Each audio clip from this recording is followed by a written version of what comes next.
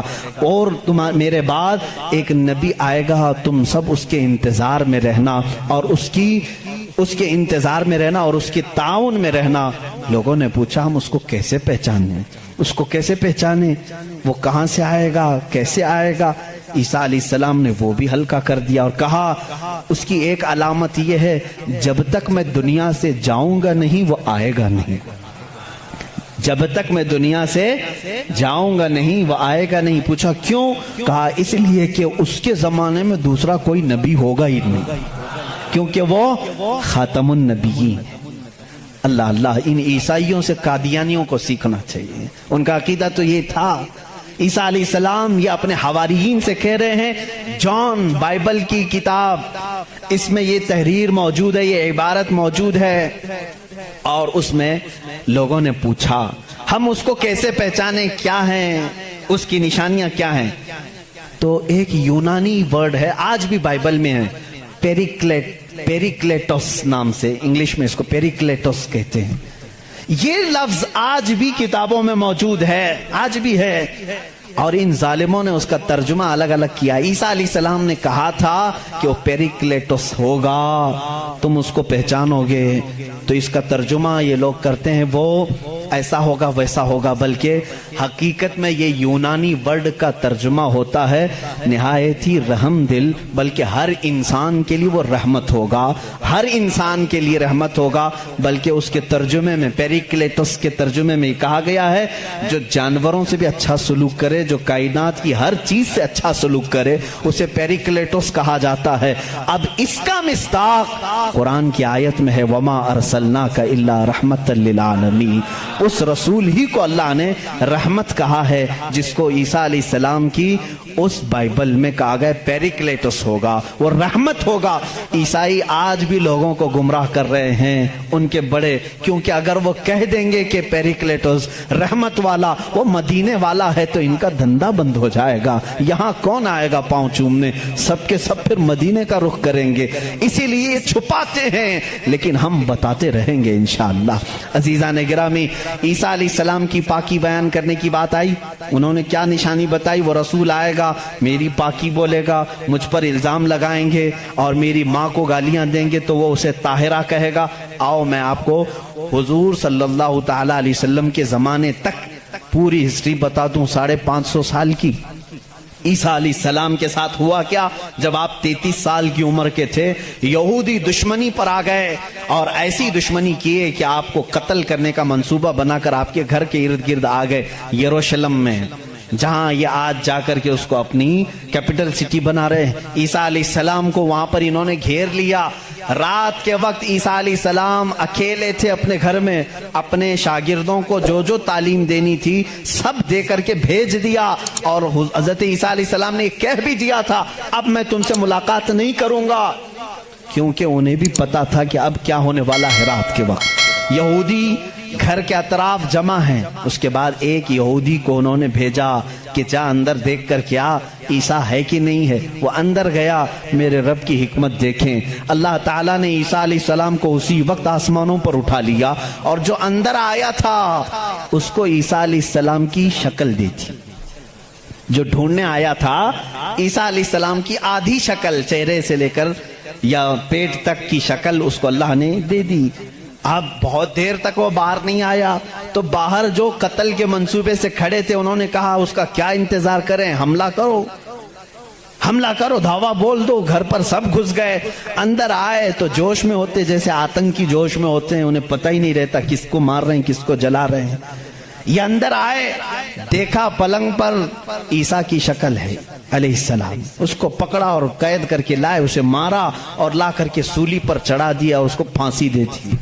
کس کو پھانسی دی ہے؟ اب سب کو معلوم ہونا چاہیے، یہ عیسائیوں کو بھی معلوم نہیں تھا، یہودیوں کو بھی معلوم نہیں تھا کس کو پھانسی دی، کیونکہ یہ بتانے کے لیے اب کوئی نبی ہی تو آنا چاہیے ہوا کیا تھا، اندر گھر میں ہوا کیا تھا کون بتائے گا؟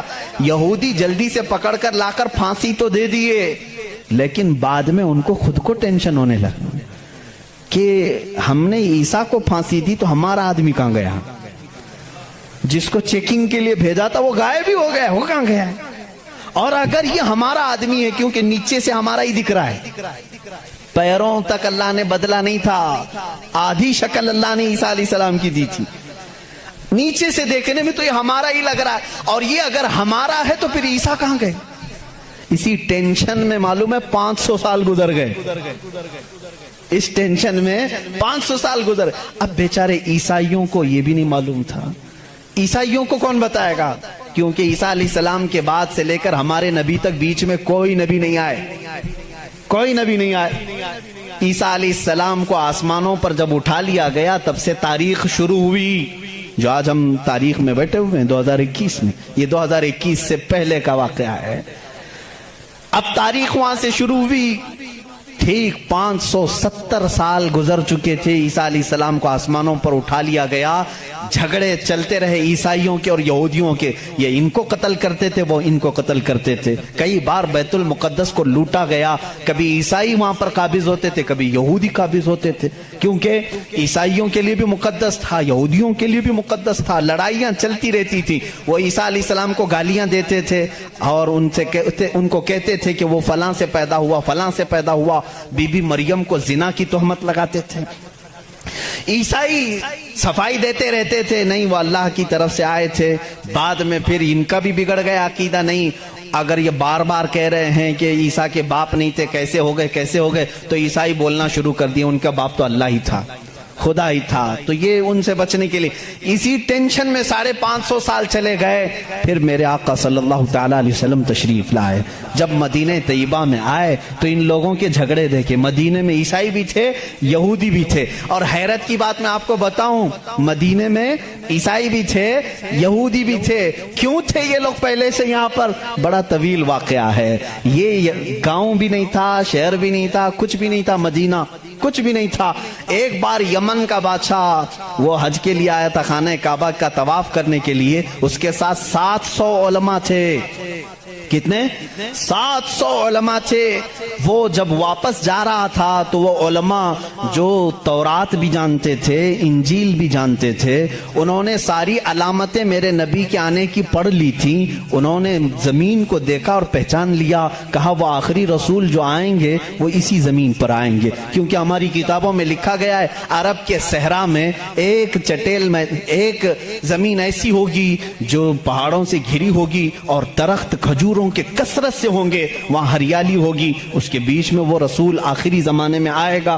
ان لوگوں نے پہچان لیا یہی زمین ہے، تو وہ عیسائی اور یہودی جو علماء تھے، وہ 700 علماء بادشاہ کے ساتھ جانے سے منع کر دیا، انہوں نے کہا ہم یہیں رہیں گے اور اس نبی کا انتظار کریں گے، وہ جب آئیں گے ہم ان کے انتظار میں رہیں گے۔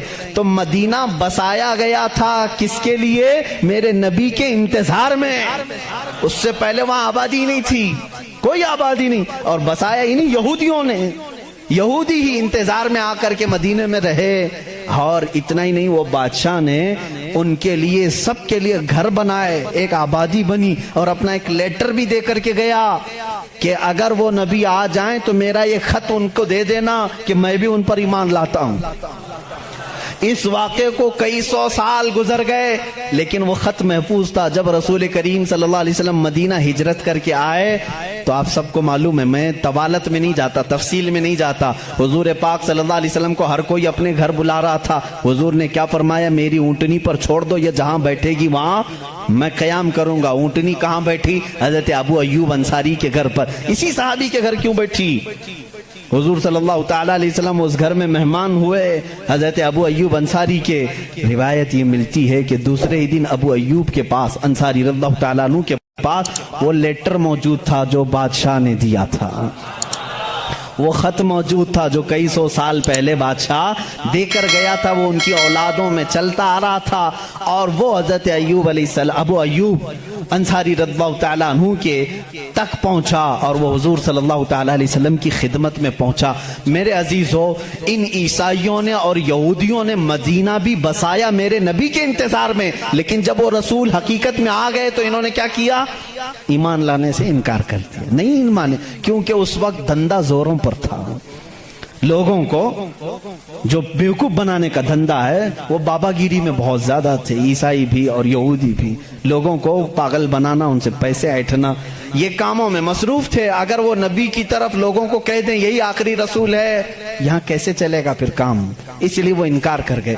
اب میں آپ کو بتاتا ہوں، عیسیٰ علیہ السلام نے جو کہا تھا حواریین سے، وہ رسول آئے گا، میری پاکی بولے گا، اور بی بی مریم کو طاہرہ کہے گا جب لوگ ان پر الزامات لگا رہے ہوں گے۔ میرے آقا صلی اللہ تعالیٰ علیہ وسلم جب مدینے تشریف لائے تو دیکھا یہودی اور عیسائی آپس میں لڑتے ہیں، یہ ان کو تانا مارتے ہیں، وہ ان کو تانا مارتے ہیں، کسی کو حقیقت کا علم ہی نہیں تھا۔ آخر ان کو سولی دی گئی یا قتل کیا گیا، کیا ہوا کسی کو نہیں معلوم تھا۔ پہلی مرتبہ میرے آقا صلی اللہ علیہ وسلم پر قرآن کی آیت آئی، اللہ رب العزت نے فرمایا بل رفعہ اللہ الیہ، یہ لوگ آپس میں جھگڑتے ہیں، ان کو یہودی کہتے ہیں ہم نے سولی پر چڑھا دیا، پھانسی دے دی، عیسائی کہتے ہیں نہیں وہ غائب ہو گئے ہیں، آئیں گے، اے نبی آپ فرما دیں، نہ عیسائی صحیح کہہ رہے ہیں نہ یہودی صحیح کہہ رہے ہیں، بلکہ اللہ نے عیسیٰ کو آسمانوں پر اٹھایا ہے۔ میرے آقا صلی اللہ علیہ وسلم نے سب سے پہلی مرتبہ یہ بیان کیا، اور پھر یہودیوں سے کہا اے یہودیوں تم ہرگز بی بی مریم کی طرف انگلی نہ اٹھانا، اس لیے کہ وہ بتول ہیں، وہ عذرا ہیں، انہیں کسی بشر نے چھوا تک نہیں۔ عیسیٰ علیہ السلام جو پیدا ہوئے وہ اللہ کی نشانی ہے۔ اب مجھے بتاؤ، عیسائیوں کے اوپر 500 سال سے یہ غلاظت ڈال رہے تھے، کون؟ یہودی، 500 سال سے گالیاں دے رہے تھے۔ ان عیسائیوں کو احسان ماننا چاہیے میرے رسول پاک کا۔ میرے رسول کریم صلی اللہ تعالیٰ علیہ وسلم نے سیدنا عیسیٰ علیہ السلام کی طہارت بیان کی کہ وہ اللہ کے بیٹے نہیں ہیں، وہ پاکیزہ ہیں، وہ اللہ کی مخلوق ہیں، اور دوسری طہارت بیان کی سیدہ بی بی مریم کی کہ وہ پاکیزہ ہے، طاہرہ ہے، بتول ہے، عذرا ہے۔ اب عیسائیوں کو یہ تسلیم کرنا چاہیے کہ ہم کو یہودیوں کے ان الزامات سے اگر کسی نے بچایا ہے تو وہ محمد رسول اللہ ہے۔ عیسائیوں کی کتاب میں یہ ساری چیزیں موجود ہیں میرے عزیزو۔